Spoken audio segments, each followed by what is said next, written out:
Hello student, एक बार आप सभी का फिर स्वागत है। और मैं हूं आपका प्यारा अनूप सर। तो जैसा कि आप सभी स्टूडेंट्स को पता है कि हम लोग इस वीडियो में डिस्कस करने जा रहे हैं chapter number 12, area related to circle. तो हम लोग डिस्कस कर रहे हैं इसकी एक्सरसाइज 12.2। कुछ प्रॉब्लम्स मैंने आपको पिछले वीडियोज़ में एज ए होमवर्क दी थी। स्टूडेंट्स कुछ प्रॉब्लम तो कर ले गए हैं, कुछ प्रॉब्लम्स नहीं कर पाए हैं, तो उन्हीं को मैं इस वीडियो में सॉल्व कर रहा हूँ। थोड़ी सी अच्छी प्रॉब्लम है, ठीक है। चलिए, तो ये आपको पता ही है कि area of the sector of angle कितना होगा, लेंथ ऑफ आर्क ऑफ कितना होगा, ठीक है। तो बढ़ता हूँ मैं अगले क्वेश्चन की तरफ। Question number 10। क्वेश्चन नंबर 10 में क्या बोला गया है? A umbrella has 8 ribs which are equally spaced. ठीक है। तो आपने छाता देखा होगा, है ना, बचपन में आपने, अभी भी छाता देखा होगा आपने। तो छाते में तान होती है, तान, है ना, जिसको हम लोग हिंदी में ताने बोलते हैं। तान टूट जाती है ना कभी कभी, तो उन तानों को हम लोग बोलते हैं रिब्स, इंग्लिश में रिब्स। तो ये यही बोल रहे हैं कि एक अम्ब्रेला है, एक छाता है, उसके अंदर क्या है, 8 रिब्स हैं जो कि इक्वल स्पेस पर क्या है, लगी हुई है। ठीक है। Assuming umbrella to be a flat circle, यदि हम अम्ब्रेला को पूरा खोल दें, पूरा एकदम फ्लैट कर दें, तो वो हमें स्टूडेंट कैसा दिखाई देगा, एक फ्लैट सर्कल की तरह दिखाई देगा। तो ये अम्ब्रेला को मैंने खोल दिया तो ये इस तरह से दिख रहा है, इस तरह से दिख रहा है। तो मुझे पता है कि इसकी जो रेडियस है वो कितनी दी हुई है, 45 सेंटीमीटर की दी हुई है। इसकी रेडियस कितनी दी हुई है, 45 सेंटीमीटर की। तो ये पूछ रहे हैं find the area between the 2 consecutive ribs of the umbrella. मतलब ये इस चीज़ का एरिया पूछ रहे हैं। पता नहीं हम कितने क्वेश्चन कर चुके हैं, कितने क्वेश्चन कर चुके हैं। ये कोई आपसे एंगल पूछे, इसका एंगल, तो कितने हैं, 1 2 3 4 5 6 7 8 सेक्टर है। तो कंप्लीट एंगल कितना होता है स्टूडेंट? कंप्लीट एंगल होता है 360 डिग्री। 8 सेक्टर है, 8 से भाग दे दिया तो कितनी बार चला जाएगा, 8 चौक 32 और 8 पंच 40, 45 डिग्री। मतलब ये जो एंगल बन रहा है, ये एंगल कितना बन रहा है, 45 डिग्री का बन रहा है। तो हमें स्टूडेंट यहाँ से पता क्या चल गया, थीटा कितना आ गया, 45 डिग्री। और radius of circle, radius of circle is equal to कितनी आ गई, ये भी 45 सेंटीमीटर है। अरे वाह, क्या बात है। तो यहाँ पर मुझे हर एक सेक्टर का निकालना है क्या, एरिया। तो यहाँ पर आप डिनोट कर लीजिए कलर चेंज करके, कि कोई भी ले लीजिए आप, ओ ले लीजिए, ए ले लीजिए, बी ले लीजिए, ठीक है। तो ये क्या हो जाएगा स्टूडेंट, ये हो जाएगा area of sector O A B is equal to theta upon 360 pi are square. Theta कितना है बच्चों, 45, 360 डिग्री इंटू पाई। पाई को आप जैसे चाहो वैसे लिख लो, 22/7, और आर कितना हो गया, 45 का स्क्वायर हो गया। इसको आपको सॉल्व करना है, जो आएगा वो एक सेक्टर का क्या होगा, एरिया होगा। बोलो हाँ कि ना, होगा ना एरिया।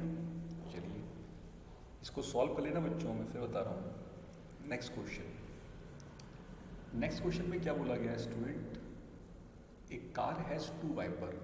आपने कार देखी होगी, 2 वाइपर है। मान लीजिए कि ये वाइपर यहाँ लगा हुआ है ना, ठीक है, और ये वाइपर यहाँ लगा हुआ है, 2 वाइपर लगे हुए हैं। A car has 2 wiper which do not overlap, जो कि एक दूसरे को ओवरलैप नहीं करते हैं।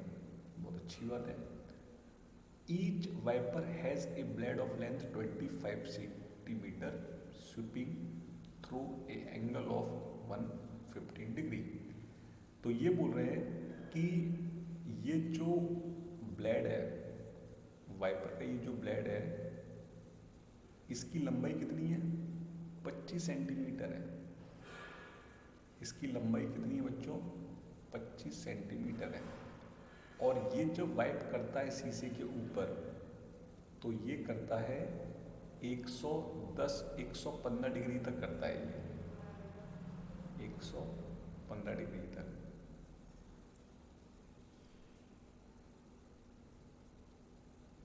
ठीक है स्टूडेंट।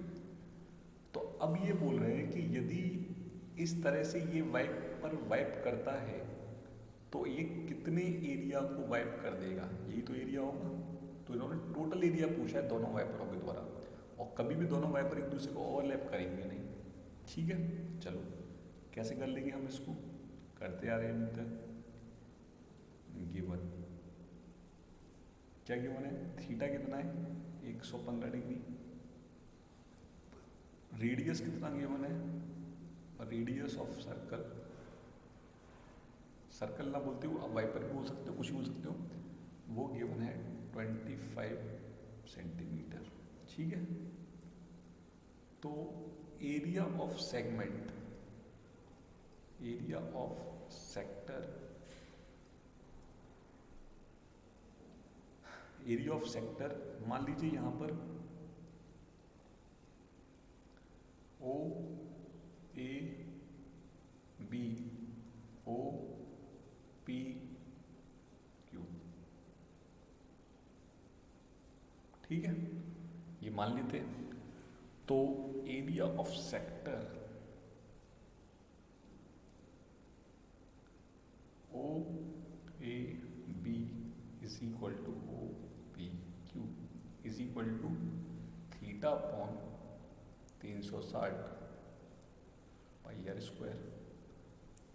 तो टोटल एरिया कितना हो जाएगा? टोटल एरिया वाइप्ड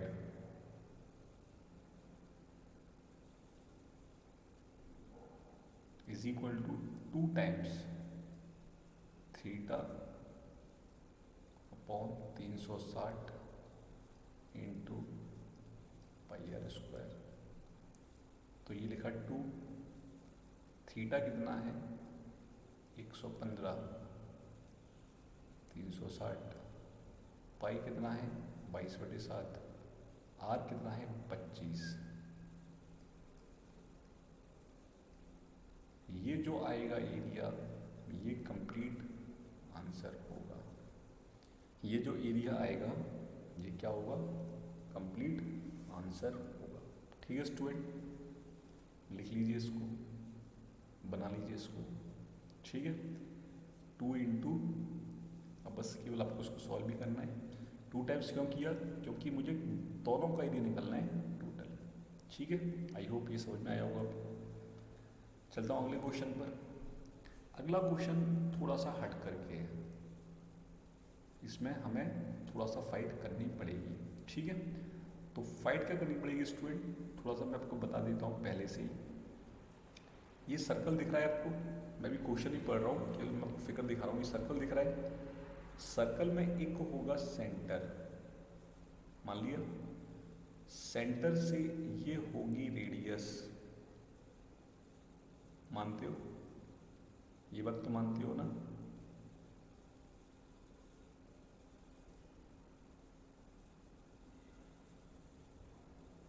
होगी।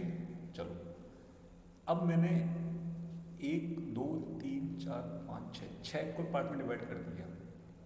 इस एंगल को मैं निकाल सकता हूँ, इस आर्क को मैं बता सकता हूँ, कोई दिक्कत तो है नहीं किसी को। चलो, तो इस क्वेश्चन में मुझे फाइट कहाँ तक करनी है, क्या करनी है, अब मैं आपको समझाता हूँ।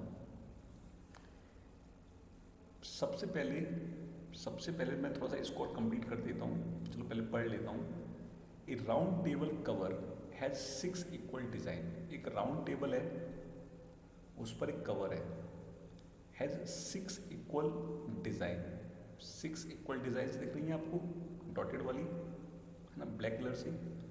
As shown in figure, if the radius of cover is 28 centimetre, तो मैं सबसे पहले लिख लेता हूँ given radius of cover, radius of cover कितना गिवन है आपको, 28 सेंटीमीटर। ठीक है, बहुत अच्छी बात है। अब ये बोल रहे हैं find the cost of making the design, design को बनाने में कितने पैसे खर्च किए यदि डिज़ाइन की जो रेट है एट द रेट ऑफ 0.35 पर सेंटीमीटर स्क्वायर, मतलब 0.35 रुपये पर सेंटीमीटर स्क्वायर हमें खर्च करनी पड़ रही है, तो टोटल कितनी पैसे हमें खर्च करने पड़ेंगे। ठीक है, तो स्टूडेंट मैं यहाँ पर लेना स्टार्ट कर रहा हूँ। मान लो कि ये ओ है, कलर चेंज करता हूँ मैं, तो बहुत अच्छा क्वेश्चन है। मान लो कि ये पॉइंट ओ है, ये पॉइंट ए है और ये पॉइंट बी है। ठीक है, मान लिया मैंने। यहाँ पर पॉइंट मान लीजिएगा पी और यहाँ पर पॉइंट मान लीजिएगा सी, है ना। चलो, अब मैंने देखा कि angle A O B is equal to theta is equal to, क्या मैं इसको लिख सकता हूँ 360 डिग्री बटे 6, मतलब 60 डिग्री लिख सकता हूँ मैं, बताओ हाँ या ना। यहाँ पर मैं इसको 60 डिग्री बोल सकता हूँ क्या स्टूडेंट, बिल्कुल बोल सकता हूँ। ठीक है, चलिए अब 60 डिग्री बोलने के बाद मैं यदि यहाँ पर निकालूँ area of sector O A P B, इस सेक्टर का एरिया निकालूँ कितना आएगा, theta upon 360 pi are square. Theta कितना है 60, 360 पाई 22/7 और आर स्क्वायर कितना हो गया 28 इंटू 28। ऐसे इसलिए लिखा है ताकि मैं सिंपल बता दूँ, 6 चला गया, 7 चौक 28 चला जाएगा, 2 दूनी 4 चला जाएगा, 2 तिया 6 हो जाएगा, है ना। तो मैं इसको लिखने जा रहा हूँ 22 दूनी 44 इंटू 28 बटे 3। ये निकलाया एक सेक्टर का एरिया। ये क्या निकलाया स्टूडेंट, एक सेक्टर का एरिया। ठीक है, इस एक सेक्टर के एरिया में से मैं यदि इस ट्रायंगल के एरिया को सब्ट्रैक्ट कर दूं, हटा दूं, तो मुझे इस डिज़ाइन का एरिया निकल आएगा। ठीक है, तो इसको आप इक्वेशन नंबर 1 लिख लीजिए। ठीक है, इसको लिख लिया आपने इक्वेशन नंबर। अब मैं आपको यहाँ समझा रहा हूँ कि triangle O A B, triangle O A B में क्या करने जा रहा हूँ स्टूडेंट्स को गौर से देखना कि मैंने यहाँ से एक लाइन ड्रॉ की ए बी पर। इस पॉइंट को मैंने पहले से सी मान लिया है, सी मान लिया है। तो क्या मैं यहाँ पर लिख सकता हूँ स्टूडेंट, क्या मैं यहाँ लिख सकता हूँ in triangle O A B O C is perpendicular to A B, बिल्कुल लिख सकता हूँ। और ओ सी में ओ सी इज बाइसेक्टर, ओसी को मैं क्या बोल सकता हूँ, बाइसेक्टर बोल सकता हूँ। बाइसेक्टर बोलने का फायदा क्या हो गया कि लेंथ ए बी को भी इसने डिवाइड बाई 2 कर दिया। Length A B is divide by 2, length A B क्या हो चुकी है, डिवाइड बाई 2 हो चुकी है।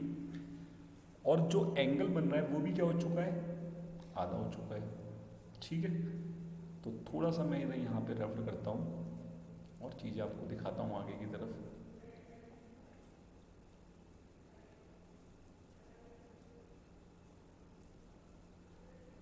ये मैंने हटा दिया। ठीक है, बस केवल इसको लिखे रहना आप साइड से, क्योंकि इसकी हमें ज़रूरत पड़ेगी।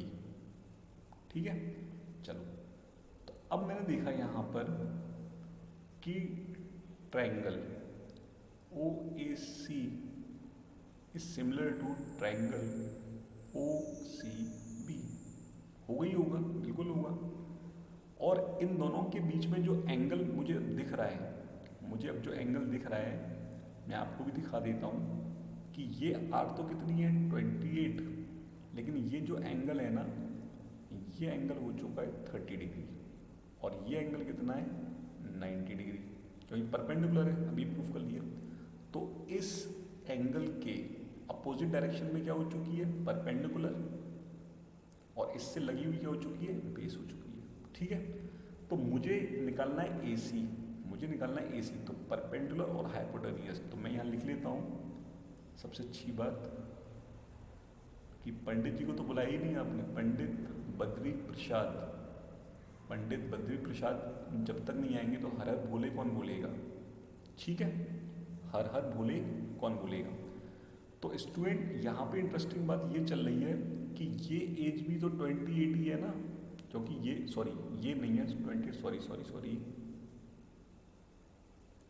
केवल ये वाली एज है 28। हाँ ठीक है, तो अब मैं देखो क्या करूँगा स्टूडेंट, देखते चलना, बड़ा इंटरेस्टिंग क्वेश्चन है कि मुझे ये एंगल पता है थीटा 30 डिग्री है, इसके अपोजिट डायरेक्शन में, तो मैं यहाँ लिख रहा हूँ, लिख लेता हूँ परपेंडिकुलर, परपेंडिकुलर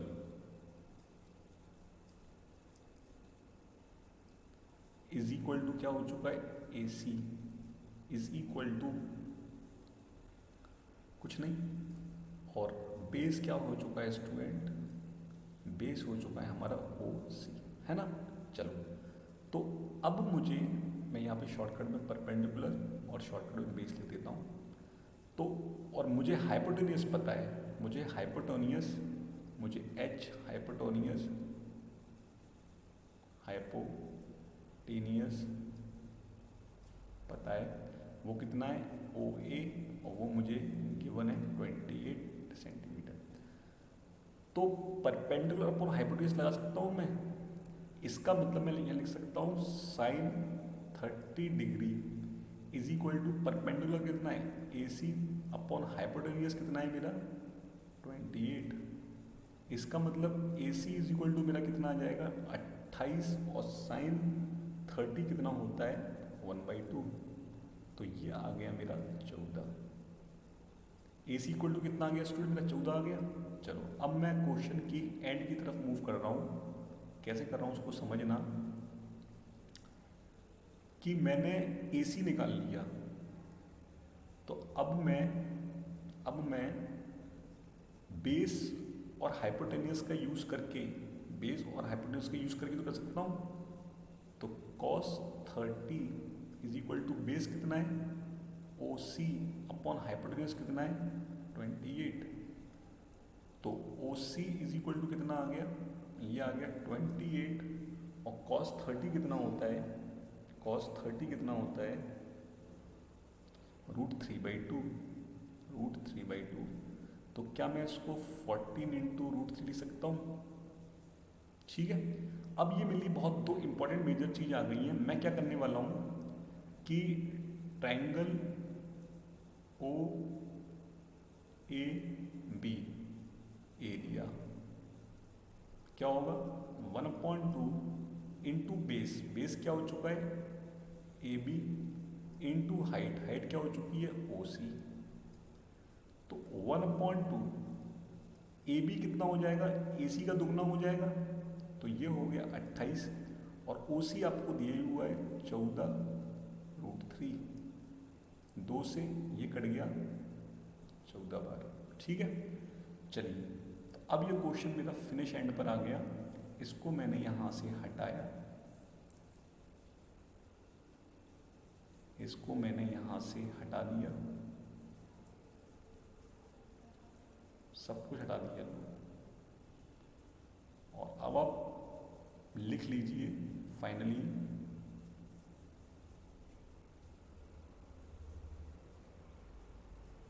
कि एरिया ऑफ ट्राइंगल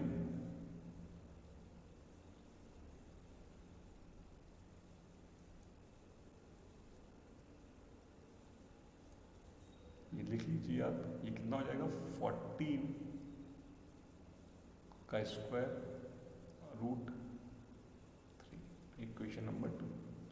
तो अब मैं ये ब्लैक वाला पता करूं कि area of segment A P B is equal to किसका area, area of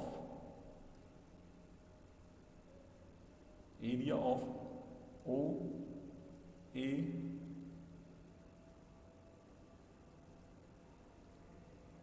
P B minus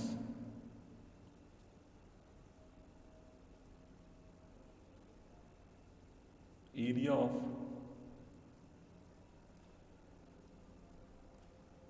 triangle,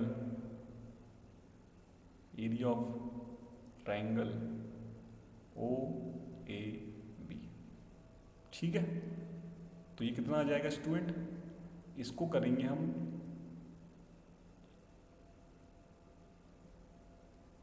44, है ना। तो इक्वेशन 1 माइनस इक्वेशन 2 कर दीजिएगा, 44 into 28/3 minus 14 into root 3, equation number 3 आ जाएगी।